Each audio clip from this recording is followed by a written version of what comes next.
Welcome back, folks, to another edition of All Things Baltimore Sports, brought to you by Great Eights Memorabilia in Parkville, Maryland. I am the host, Matt Trigger. Tonight, we are going to be previewing the 2024 free agency period for the Baltimore Ravens. We have had a very long offseason up to date so far, coming off of the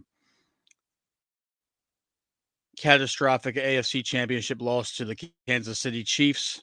And we've kind of been reeling ever since. A lot of us are not over the loss. I, for one, am still not over it. It's not affecting my day to day, but just thinking about what it could have been and what it should have been. The Ravens should have had their third Lombardi.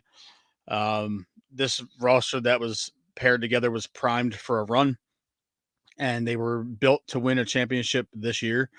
It's a little unfortunate that it's actually a lot unfortunate that we didn't get a chance to really see this thing all the way through. We had the perfect mix of veteran free agents, rookies, young guys. It was just a very, very well put together roster by General Manager Eric DaCosta.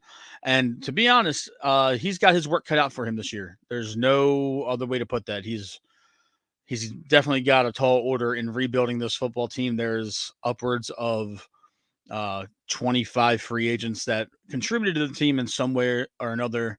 There's a few that didn't. There's a couple of players that are going to have to be restructured or cut. We have a couple of big contracts looming, such as Ronnie Stanley, Marcus Williams, and Marlon Humphrey are the big three right now that are looming large over the organization. Some tough decisions are going to have to be made this year. And in order for us to be competitive in free agency and to rebuild this roster and compete in the AFC North next year, it's going to be a tall challenge. For instance, Joe Burrow is going to be back next year. He's going to be healthy. So is Deshaun Watson. Pittsburgh may land a quarterback of some pedigree, whether it's Justin Fields via trade or Kirk Cousins at a free agency, or even Russell Wilson, who was released this morning by the Denver Broncos to the tune of an $85 million dead cap hit, which is the largest in NFL history to date. So it's going to be difficult for us to compete. Everything just kind of fell into place this year for the Baltimore Ravens. You had the injuries to the aforementioned quarterbacks. Pittsburgh was very inconsistent leading up to the postseason. They were knocked out. It just looked like everything was going our way. We had home field advantage. We were clicking all cylinders. We had a highly efficient offense. The defense was stout, and they did their job all the way to the very end. You can't get mad when the defense holds Patrick Mahomes to 17 points at home, and the offense can't get it going. That's unacceptable on the part of the offense. But that's for another show. I'm not going to, cut cards with it. They should have won the game against Kansas City. We should have had a rematch with the San Francisco 49ers in the Super Bowl. And with the way San Francisco played, we could have easily won that game handily. And there's no excuse for it. And I'm not going to, keep on harping on what could have been and what should have been. But we have some questions from our listeners that I'm going to start answering. And the first question comes from my boy Ryan. What domino will fall that will spur the Ravens to get active in free agency? And to be completely honest, the domino that I think is going to fall is when we lose our first big pending free agent, either Patrick Queen or Geno Stone. We did franchise tag Justin Madubuike. I think we're going to get a deal worked out. So I don't think he's going anywhere anytime soon. He's going to be a long-term Raven in the way that Haloti Ngata and Brandon Williams was before him.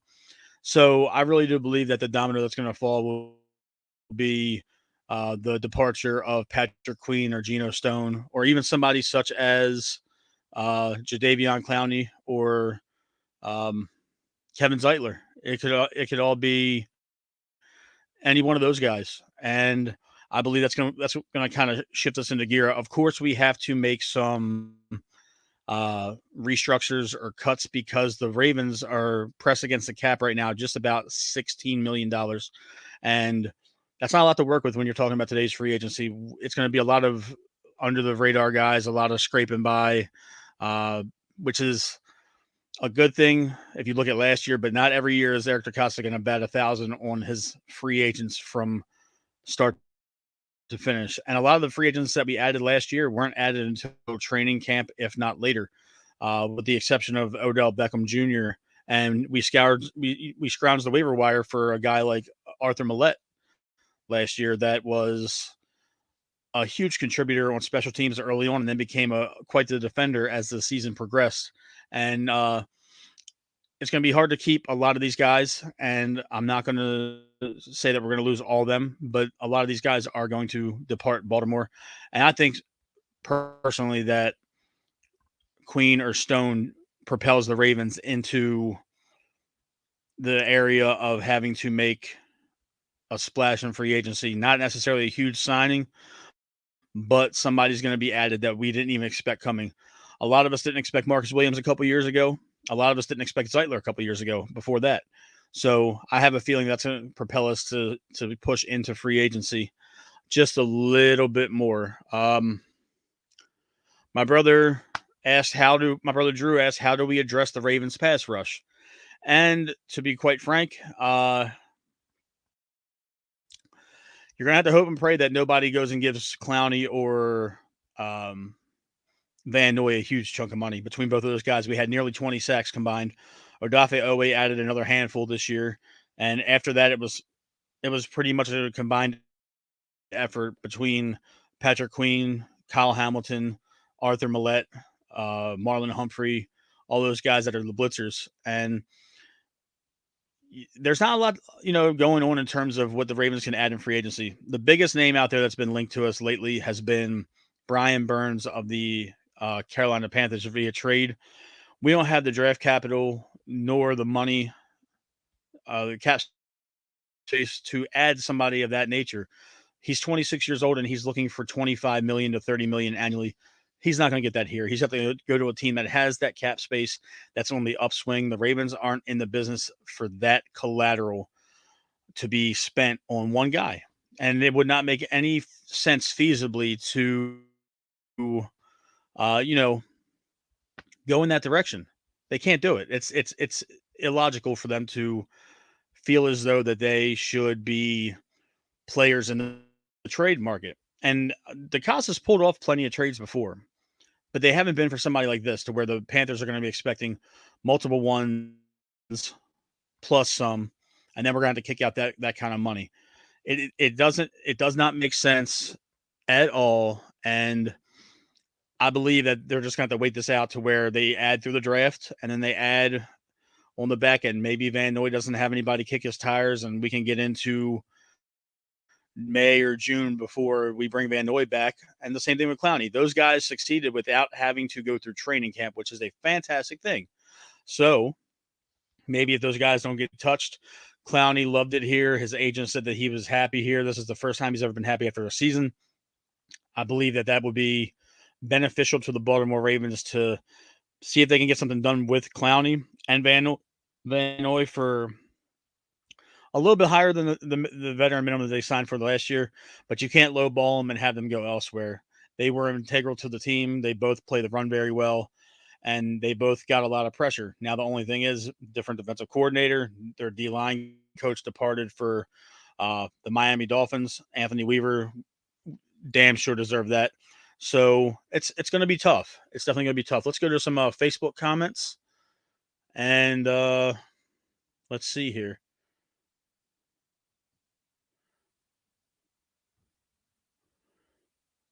Oh, Facebook decided to freeze. So Ryan sent in a question saying, will Kevin Zeitler return? I honestly don't see Zeitler returning for the simple fact that we already have him almost 5 million dead against the cap. So honestly, they're not going to invest more money into him plus the dead cap issue. he kind of fell off this year in terms of production. He was consistent, but he was not the Kevin Zeitler that we saw in 22 and in 21. So uh, I don't believe that Kevin Zeitler will be back. I believe that the Ravens go in a different direction. I believe they go younger. We have Andrew Voorhees from USC that tore his ACL. We took him in the 7th round last year. So I believe that he will be in play for either left guard or right guard. I think this is the year where it's kind of do or die for Ben Cleveland to step in and be a starter. He played well in spot duty last year. He's getting more aggressive at the point of attack. He there wasn't a substantial fall off from the time that he played as opposed to Zeitler. So I believe that Ben Cleveland should be in the running to get that starting right guard spot next year. I don't see McCary competing for it. I think they have McCary fine tuned as the swing tackle option in the event that Moses and Stanley return. So I believe that Zeitler will be the guy that does move on. Unfortunately, he's in his mid 30s at this point, so you don't want to sink another $8, $9, $10 million a year into a aging right guard. Let these young guys earn their keep and move on from there. Ryan wrote in, what position group gets a sneaky addition through free agency? I believe we see another sneaky signing in the secondary because we have a couple of vacancies coming up in the secondary. Darby's a free agent again. Rockison's a free agent. He lost his starting spot almost immediately. Brandon Stevens had a fantastic year. Marlon, we don't know if he's going to be back or not. He might be back at a reduced rate. He may get released. We don't know what the status of Marlon Humphrey is. No matter what the team says, they're still saying that he's going to be a part of the team moving forward. But we know this is a business, and you got to make space somewhere. So I believe the Ravens add another cornerback again. There's a guy that is talked about being released from the Carolina Panthers, Dante Jackson. He played at Maryland. I believe that he may be one of those guys the Ravens look to add to where they give him a backloaded deal to kind of push some money, but still give him the value that he may believe he's worth. Throw Dante Jackson in there. You can move Marlon back inside, and you got Stevens and Jackson on the outside.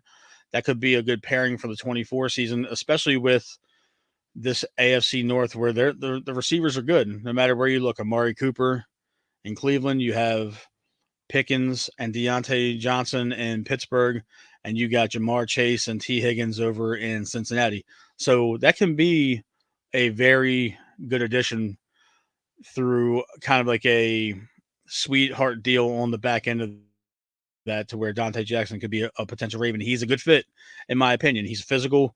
He is good at press. He's pretty good in zone from what I've seen on limited highlights of him. But I believe that Dante Jackson would be a sneaky addition to the Ravens defense this year. And another submission, which running back makes logical sense to land in Baltimore? A lot of people have been talking about this. This has been one of the most talked about subjects with the Baltimore Ravens since the season ended. And my heart says bring Gus back. But Gus is not going to give you a hometown discount. He just put up 13 touchdowns this year. Put up a lot of yards. He was great in how we used him earlier on in the season, and even towards the middle. We didn't lean on him at the most critical time of the year, and that's through no fault of his own. Kansas City game, he ran for 15 on his first carry. So that just goes to show you how effective he can be. I think we should bring Gus back, but looking at the big name free agents that are running backs, there's a possibility that Aaron Jones may be released from Green Bay if they can't reach a restructured deal. A.J. Dillon, another running back from Green Bay, is a free agent. Josh Jacobs out of the Las Vegas Raiders. Derrick Henry out of Tennessee. Saquon Barkley out of the New York Giants. So there's a lot the Ravens can add. I believe that they're going to add through the draft as well. I'm personally pulling for Michigan running back Blake Corum, local kid, played at St. Francis. Little on the smaller side, but we're going to need a change of pace back similar to his size until Keaton gets back later on in the season. I believe Keaton will be back around Thanksgiving at the probably at the earliest. He tore his ACL very late in the year. You want to see him get back to full strength. Um, Another wild card is J.K. Dobbins. We've seen him in Baltimore for 4 years now. He's played maybe half the time. He's suffered 2 catastrophic injuries, being the torn ACL in the preseason against Washington, and the Achilles tear in Week 1 last year. J.K. might come back on a 1-year deal. I'm not entirely against it, but it's got to be a prove it deal where you get $2 or $3 million guaranteed to come back and see if you can find your groove again. Because coming back from ACL is a little bit different than coming back from the Achilles. It totally changes the way these guys, have their explosiveness, their cutting ability, and JK relies a lot on his explosiveness and his cutting ability. So that to me is worrisome. At the worst, it's worrisome because he may not ever be the same running back that we thought he was originally. So, perfect world for me, we add either Saquon or Derrick Henry. Now, Derrick Henry's on the wrong side of 30, and he is got a lot of wear and tear from college and Tennessee. I'm a sucker for name value. I think that he would do well here, especially with Lamar Jackson, that threat to run. And if you can find a compliment to him as a change of pace, quick scat back that can catch the ball out of the backfield, I think that would be great. Ideally, you want Josh Jacobs. He's a 3-down back. He can catch out of the backfield. He can block. He's going to cost money, though. Saquon Barkley is of the same mold, but Saquon Barkley has injury issues just like our current crop of running backs. So that's where I see us going in terms of running back, is probably going with what's familiar to us, trying to bring Gus back, maybe bring JK back. We're going to have to add through the draft or the later stages of free agency. As much as I want to see Derrick Henry in Baltimore or Josh Jacobs, at what point are you willing to sacrifice a ton of salary cap space in a year where we have not much to be provided with as is? So that's an interesting position to look out for next week. Um, Drew wrote in, will depth be an issue at corner? If they can bring back Darby and Marlon comes back healthy, I believe that we could possibly be okay. But this is the year that Pepe Williams and Jalen Armour Davis got to prove their worth. You guys have been finishing the year on the IR the last couple of years. So this is a situation where you've really got to figure out, are you going to run with these young guys? Or are you going to have to invest a lot of your second day picks in cornerback? We're okay at safety. As much as I love Geno Stone, I think that we're going to be okay without him. A lot of his interceptions came in mass early on, and they kind of tailed off at the end of the year, and he got exposed in the run game. Geno Stone is not a good run defender, and a lot of his interceptions were right place, right time. Now that you have a chance to look back, yes, he had 7. Yes, he made a lot of turnovers for us, but it was all right place, right time on tip balls for about half of them. So Geno is going to go get overpaid somewhere else. We're not going to be able to afford another safety contract, $10+ million a year with Marcus Williams and money tied up into the defense in other places, particularly at cornerback, defensive line. So I believe that our cornerback depth will be okay if you can bring back Millette, if you can bring back Darby, or find somebody to sign similar to Darby. As I alluded to earlier, Dante Jackson may become available if you can make that happen. But having Brandon Stevens, who was graded as one of the best overall cornerbacks in the league this year, and Marlon coming back, if he comes back, I think we can probably get away with that in terms of depth. So I think we should be fine. I was a lot more worried about it this time last year, but I think this year we're going to be fine. We got some bowlers in that secondary for sure. Will the Ravens pick up Odafe Owe or Rashad Bateman's options? I'm almost positive that Bateman's not going to be picked up. No matter what the team says, Bateman has massively underperformed due to injury and opportunity. He's a chain mover when he catches the ball. There's no denying that at all whatsoever. But at the same time, you really got to wonder, is he worth that money? And could this be a situation where the Ravens do what they did with Hollywood and they look to move Bateman during the draft next month? That's always an option, to pick up another first round or early second round pick. You never know. Nobody saw us trading Marquise Brown, and the Ravens got a first round pick for him, and that ended up being essential all pro Tyler Linderbaum. He's going to be our center here for the next decade. So you never know what DeCosta can work out. And as for Owe, something up here isn't clicking. He's got all the athletic ability in the world. I love Owe. I want him to succeed. He just doesn't have the bend necessary to be that 10, 15, 17 sack per year kind of player. If it would have happened, if it would have been so, that would have happened by now. And he just seems to be finding his groove as having a pass rush repertoire. But you got to eventually see that he is what he is. He's not good in the run as much as we want him to be. And the fact that Jadeveon Clowney and Kyle Van Noy came off the couch in July and October, respectively, and they've replaced him in the starting lineup as the starting edge rushers, that gives you cause for concern when there's guys that are now in their 30s on their fourth and fifth team coming in and beating your first round pick for a starting spot. I don't hate the guy, but it gives you cause for concern. If you want to be quite frank about it, Van Noy and Clowney should have probably split duties this year at pass rush, and it should have been Owe on that other side.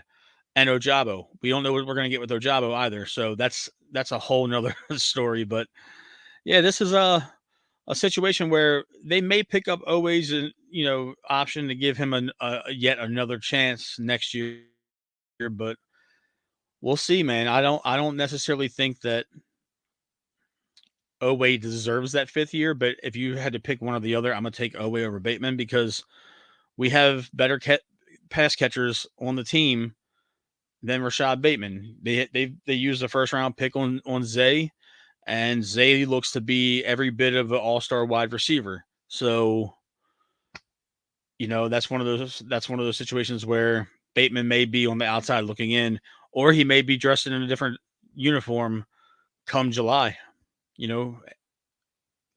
I personally don't see Bateman being here as a long-term solution. And the last question before we check out Facebook on the comments again, where does Patrick Queen land? This is the $1 million question. I believe that the Ravens tried to retain him previously over the last year or so, and he sees his worth as being the guy. And if he was the guy, we'd have never traded for Roquan Smith and gave him $100 million. So personally, I think Patrick Queen lands one of a few places. He either heads down to DC as a commander. He could go possibly play in Houston for D'Amico Ryans. They're looking for a middle linebacker that could anchor that defense, and they may see Queen as that possible solution. They have far more cap room, and it's kind of close to where he's from. Texas, no state income tax, so his money would stretch over there as well.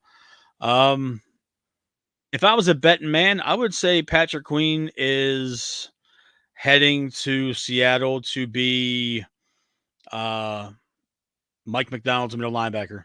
Personally, I think that he's going to go and install his defense over there, and Queen is going to follow him. And it wouldn't surprise me if a couple of Ravens free agents followed him over there. Maybe Malik Harrison, those kind of guys. We drafted Patrick Queen's replacement this past draft with Trenton Simpson. Week 18, he played like a dog. So that to me, we can get Queen's production in terms of athletic ability and similar stat lines for the rookie minimum with Trenton Simpson next year. So Patrick Queen lands in, I believe he lands in Seattle next year. So we're going to kick it back over to Facebook. There is a lot. All right. What platform do you prefer us to watch on? What platform does Drew keep sending questions on? What's up, Tim? My brother, we have a group chat, or he sends them on Facebook Messenger. Yeah, but you can send them to my status. You can send them directly to Facebook. Wasn't loading the comments for a minute though, Tim. So you can send them to me personally. I can put your name to them and answer them on here on the live. So yes, you can send the questions anywhere. We have a conversation on Messenger as well, buddy. So you can send the questions any which way that you'd like to. Um, Joel, Houston for Queen makes sense. Just alluded to that, but I'm not. I wouldn't be surprised if he goes to Seattle and does that. Um, my boy Carlos, is hometown discounts a thing anymore? No, they're not. These players aren't giving these teams the benefit of the doubt when these teams cut them at the drop of a dime. So, yeah, hometown discounts are not a thing. Um, Joel says, I think LJ doesn't trust Bateman because Bate would be open and he doesn't get the ball. Part of it is trust, but I think also part of it is the fact that the offensive line didn't hold up nearly as well for him and he wasn't able to find him. That's blatantly obvious, Joel, in some of the film that I've watched in previous, in the previous games. But Bateman gets open. You're right. He's open a lot. It's just a fact of the matter that Lamar has a better rapport with Zay. He looks for OBJ when he's open. Even if he's not open, he's throwing OBJ's way. And I think that Bateman just kind of fell down the pecking order the earlier or later we got into the year. Um, let's see here. Tim says, what do you think Eric meant when he said O-line will have a new look? I believe that we're going to have probably 3, if not 4 new starters, depending on Stanley. Moses might be a post June 1st cut. He fell off at the end of the year, and I think they're ready for Lele to start. A lot of people don't like him. I think that he's going to be another Orlando Brown where he kind of loses some weight and is still that road grading, run blocking right tackle that we need, especially if it's going to be Voorhees or Cleveland at the right guard position. Let's go ahead and bring on my producer, Adam. What's up, buddy? Hey, what's going on, Matt? How are you, sir? Good. Good to see you joining the show. I did about I, a 25-minute solo joint, you know. I was kind of listening for a little bit, back in the background. Why not? Um, Yeah, and so are they going to re-sign Odell Beckham? I think they want to. Even at this one right here? Odell Beckham market value is almost 12 million.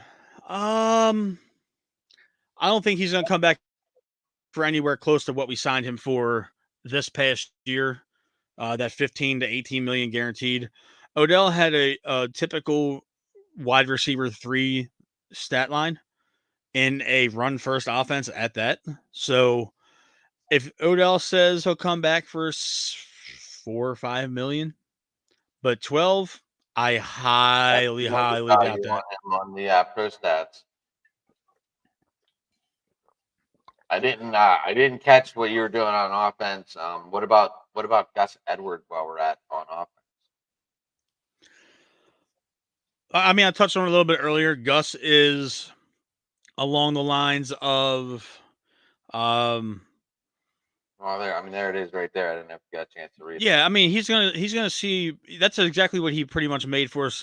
The last go round in his contract, but he's a touchdown machine.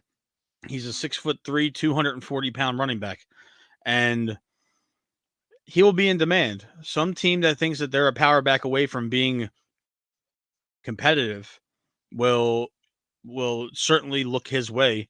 And I don't think he's going to be loyal to us the way that he was this last time when he took a discount to stay in Baltimore.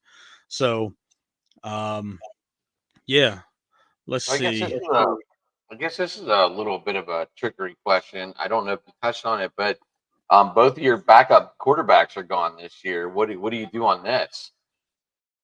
I think we're going to keep Malik Cunningham. That's why we added him through waiver wires off the Patriots team. Cunningham's going to be our backup, and we're probably going to find another one. Huntley just didn't pick up the offense very well this year, and that's where I'm at with that. So I truly believe that Josh Johnson won't be back unless we need him for a safety net again. But Huntley's going to go somewhere else and make a decent amount of coin to be a backup. Excuse me. He's not a starter anywhere. That he proved that in his starting capabilities with the Ravens, during the end of the 2022 season, won one game, massive turnover in Cincinnati. Huntley's not going to be back. I think he kind of wore out his welcome. Brendan Smith, what's up, Brendan? I know that he's a long time listener and follower. Comments a lot. Burns wants $30 million a year. He's not getting it in Baltimore. That's for sure. If he gets it anywhere, I'd be shocked. Unless some team is desperate enough to trade a ton of assets for the right to acquire him. I truly don't believe that's going to happen. Now this guy right here, Matt. This guy, I know you were posting something, but he's very injury prone. What are your thoughts on him?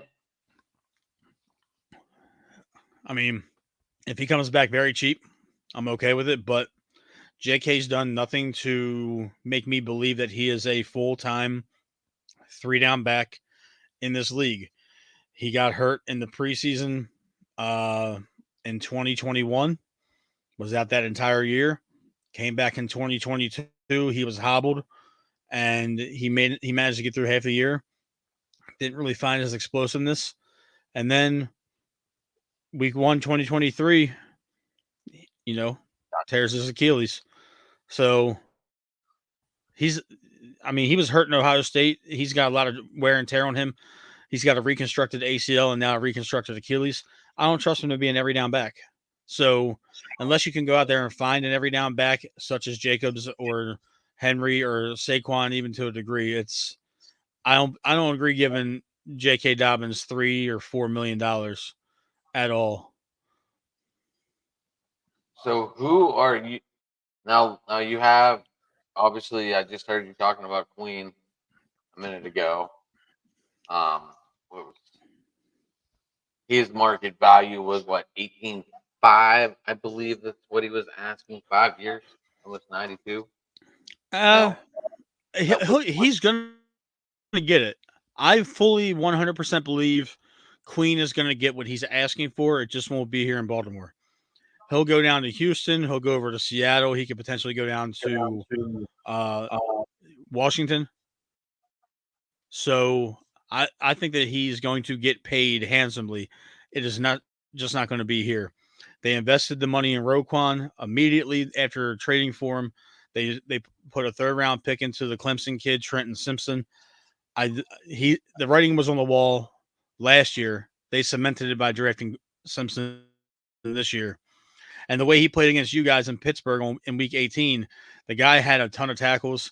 He's flying around. He looks like he's starting to pick up the defense a little bit. So a whole off season in the program as an established NFL player, I think Simpson's going to make losing Patrick Queen a lot more easily than some folks are believing. What about Javadi? What about Clowney? I want Clowney back. I think his agent said he wants to come back. His agent said that he was happy in Baltimore and that he loves being here. So I think that we're gonna see Clowney eventually re-sign. I don't think it's gonna be for the veteran minimum like we gave him last year. We're probably gonna incentivize him again for those 10 sacks. Value 7.2. Is the market value on him? That's his market value, but I don't think he's going to do that. I honestly think we could probably obtain him for about $4 or $5 million. with incentives to get to that 7 or 8. That's where I'm at with that. The 10 sack mark, making the playoffs and giving him another bonus. I think you can make that money rise because we did it to him this year. He was getting incentives for the bonus for the sacks and all that. I think Clowney comes back at a reduced rate, but not at an incredibly cheap rate like he did this year. So I guess we got one more left, and then what are we thinking with him? Matty B got franchise tagged, so whether or not he gets what he wants, it remains to be seen. But he's in Baltimore at least another year. I think he's going to be here long term. They're going to work something out. DaCosta tagged him, so he didn't touch the market because if Matabike would have touched the free agent market, he would have been gone probably in the first 15 minutes. Teams would have been chomping at the bit to sign him, and he would have reset the D tackle market, even with Chris Jones potentially hitting free agency. So, yeah, I think that Matabike is going to probably see north of $20 million a year. The dude's an all-pro, had 13 sacks last year. He's great against the run. I don't see him doing anything to. I don't see them doing anything to let him hit the market. He's going to be a lifelong Raven if they can have any say in the whole issue. He's looking at $20 million a year on the market. I think he wanted 4 years. That's what they were saying. I mean, so, most of these guys want that money now, and a lot of these guys want void years and stuff like that to where they can hit it sooner if they don't like where they go. My boy Carlos, first week of free agency, the Ravens just signed a new head coach. Yeah, I wouldn't be objected to it. I still, in my opening segment, Adam, I talked about the AFC Championship loss, and I put a lot of that on Harbaugh, and he is just one of those guys to me that should have stepped in when he saw the offensive game plan going the way it was. You ran 6 times with your running backs against the 27th ranked run defense in the league, and then you tried to throw deep on the 5th ranked passing defense in the entire league, and they ranked in the top 3 for deep passing efficiency against. So I didn't to understand me, that myself, my man. I don't think the whole NFL understood what was going on there. they didn't. Nobody understood it. Nobody understood for the simple fact that we played right into their hands. There's no other way to put that. I've had a lot of time to digest this because I only did, theoretically, I've only done one show to really address the Ravens, and that was when I had Stan White on a couple of weeks ago. I've left it alone. This loss is going to sit with me for a very long time, and it's tough to digest, Adam. I'm telling you what, it is. Have you broke it down at all, Matt, or are you just ready to move on and keep it in the wheelhouse? There's not really much to break down. There isn't one particular situation that needs to be harped on because we all saw it. The Ravens decided to try to throw. They tried to prove everybody wrong and beat the Kansas City Chiefs at their own game, and they failed miserably. You run the ball 6 times with your running backs. You throw against one of the top-rated deep passing defenses in the entire league. Right. Your defense holds Patrick Mahomes to 17 points at home. Your defense couldn't get off the field. Your offense was doing it no favors by going 3 and out or a turnover here or a turnover there. There's no need to harp on it because the entire NFL universe knows why we lost. It isn't some magical, reason why. We tried to beat them at their own game, and we failed miserably. And we held the person that should have been held accountable. We did not hold him accountable, and as a result of that, we got absolutely pillaged in our coaching staff, and we're going to get pillaged in free agency. We're going to lose Patrick Queen. We're going to lose Geno Stone. We're going to lose. We're probably going to lose majority of our players. We're going to lose Zeitler. We're going to lose I believe we're going to lose Odell Beckham, even though he wants to come back. We're probably going to end up losing um, Take a list. Millette. It just, Some you know, defensive backs, all free agents. yeah. There's a lot of free agents on the team. Worley, Darby, Yasin. I talked about them earlier. Millette. Seymour is not going to be back. I don't believe he's going to be back. Trayvon Mullen, he gets that mulligan because he's related to Lamar Jackson by blood. So I think he's going to hang around another offseason and see what they can get out of him. He was a high draft pick by the Raiders. So yeah, it's gonna be tough because the coaching staff got absolutely blown to bits. We lost McDonald, we lost Denard Wilson, we lost Anthony Weaver, we lost our wide receivers coach. We lost a lot of people. We lost a ton of guys, and we just it's going to be very difficult to replace everybody. And then we had a deal worked out with Josh Bynes to be our inside linebackers coach, and he was getting ready to sign on with us. And Mike McDonald offered him the head of inside linebackers instead of the assistant inside linebackers that we offered him. So Josh Bynes is now a coach in Seattle who played in McDonald's system. Patrick Queen's going to go there. I believe that Patrick Queen's going to go there and usher in a new defensive system for the team. He knows the defense. He's probably going to have the green dot. They're going to probably move on from Bobby Wagner. If not, they may keep him on to kind of keep a name next to Patrick Queen, but it's going to be different to see how this shakes out because now McDonald is going to implement his defense, but he is not going to be able to bring that entire defense with him. So it's been tough as a Ravens fan this offseason because everybody is essentially gone, and the only thing that's a saving grace is the Ravens tagged him at a BK. I do want to see us, active in free agency. I'm not expecting a huge addition. I'm not expecting them to go out and sign, you know, a a top of the line running back like You thinking like AJ Dillon maybe or Mike I Evans? could see AJ Dillon replacing Gus Edwards in that type of role, but I don't think they're going to give anybody as much as I want to see Jacobs or Henry in Ravens purple. I don't think it's going to be that type of situation. Perfect world, Derrick Henry's wearing number 2 and running all over defenses next year, but people are associating the 2023 Ravens offensive line being back for 24, and that's just not the case. I think it's going to be a huge overhaul with the exception of Zeitler.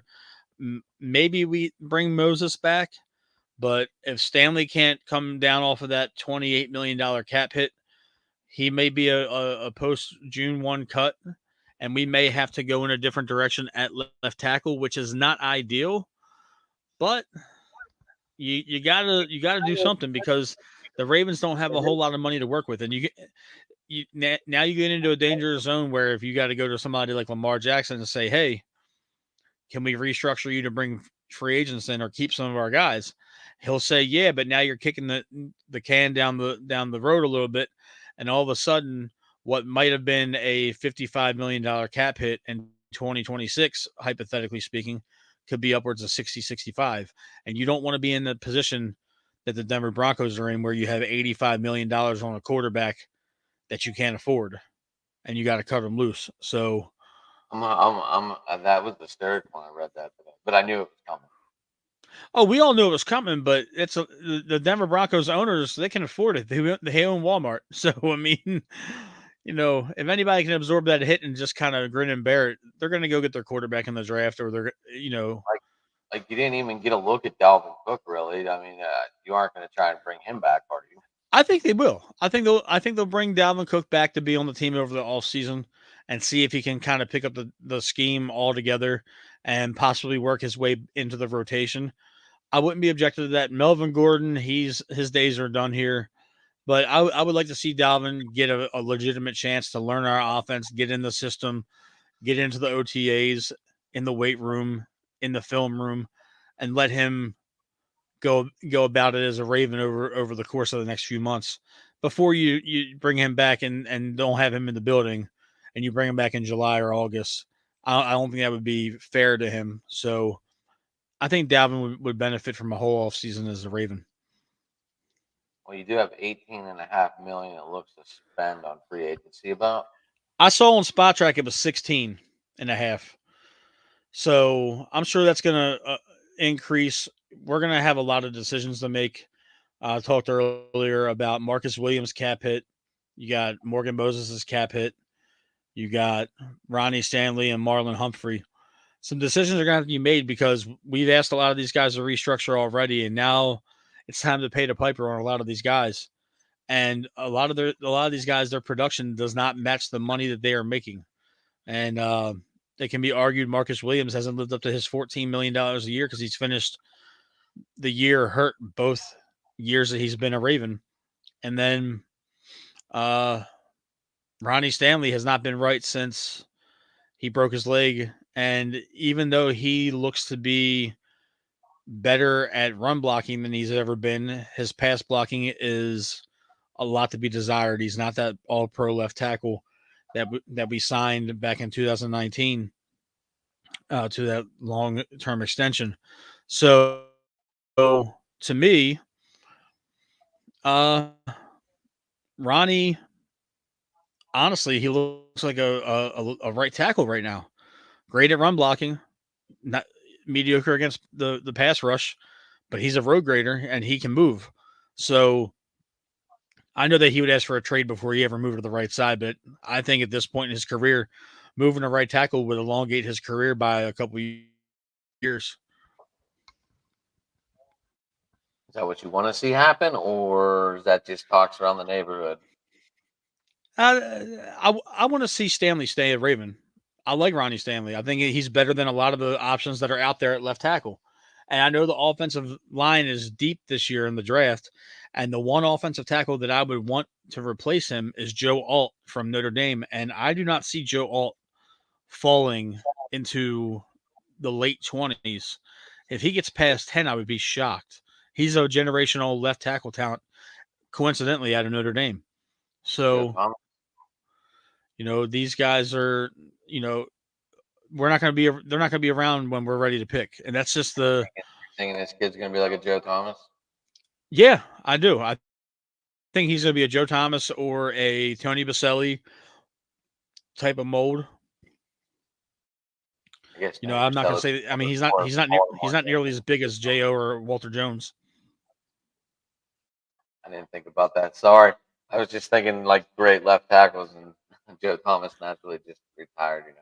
Yeah, I mean, Joe Thomas is a fantastic left tackle. I hated playing against him because the dude was locked down on his side for years. But free agency is going to be interesting, man. A lot of things happened today. Mike Evans signed a monster extension to stay a Tampa Bay Buccaneer. And oh, really? I didn't see that. Sorry. Yeah, I believe he got over $20 million a year, if I'm not mistaken. And Baker, I think Baker is going to stay. I don't think Evans re-signs in Tampa if Baker isn't close to signing. And they said that he was today. A lot of reports said that he was close today. Of course, there's the Russell Wilson of it all.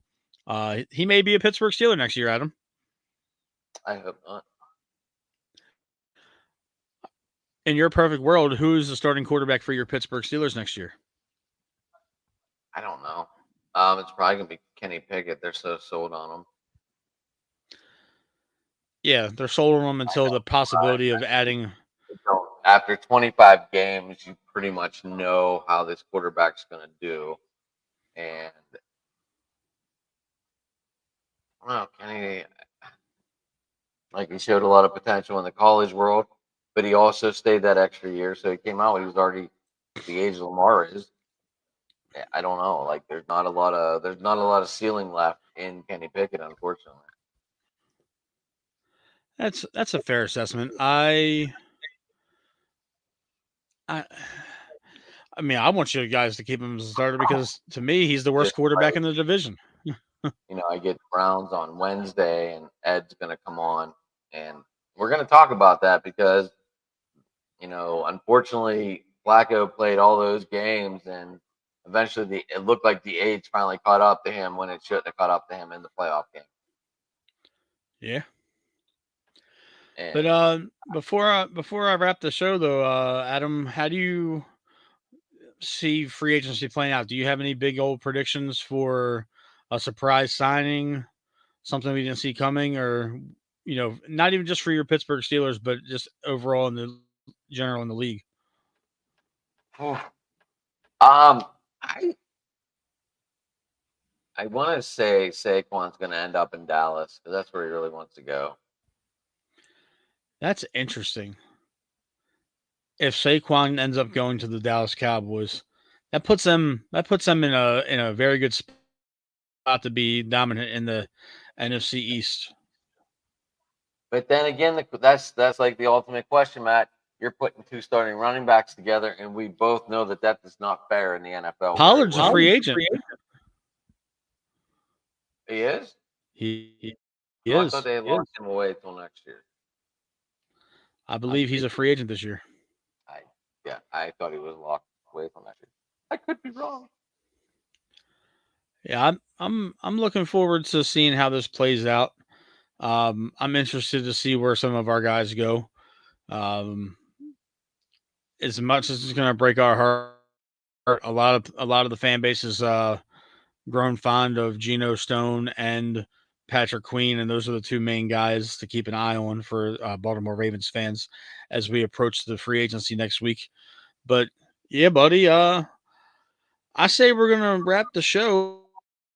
I got 2 more shows coming up this week. I have Bowie State University defensive backs coach Rod White on tomorrow night at 8:00.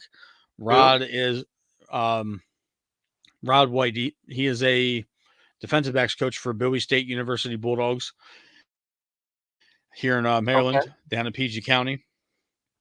I was a teammate with Rod at Mount St. Joe High School. I blocked for him for a couple years. He was a hell of a tailback back in the day, and he's been well traveled throughout the college game. And you're right, Tony Pollard is a free agent. Yes, he is. And so I mean, Joe Whittle and Saquon Barkley might be a killer combination. That's possible. But that'll wrap the show. Back to the show. I'm sorry. No, you're fine. You're fine. And then Wednesday night at 8:00, I have Cool Ant Williams from the entertainment world. He's a Baltimore native. He is currently out in LA working in the entertainment industry. He'll be on 8:00 Wednesday night, 5:00 Pacific time. So those are the shows coming up. And stay tuned. I have Mighty Mark next Friday, a Baltimore DJ that has a whole bunch of credits on Netflix movies. He was on the Space Jam soundtrack, and he produced the opening soundtrack for the original, the new one with LeBron James. So that's going to be an exciting show. Thank you, everybody, for tuning in. Thank you for all of your questions. Sorry the Facebook comments were not loading properly. Adam, they were loading before I popped in. I don't understand. Did I stop them? No. It was on my end. I don't know what was going on. My computer was going a little wacky, but that'll do it for the show. Adam, go ahead and let everybody know where they can find you, buddy.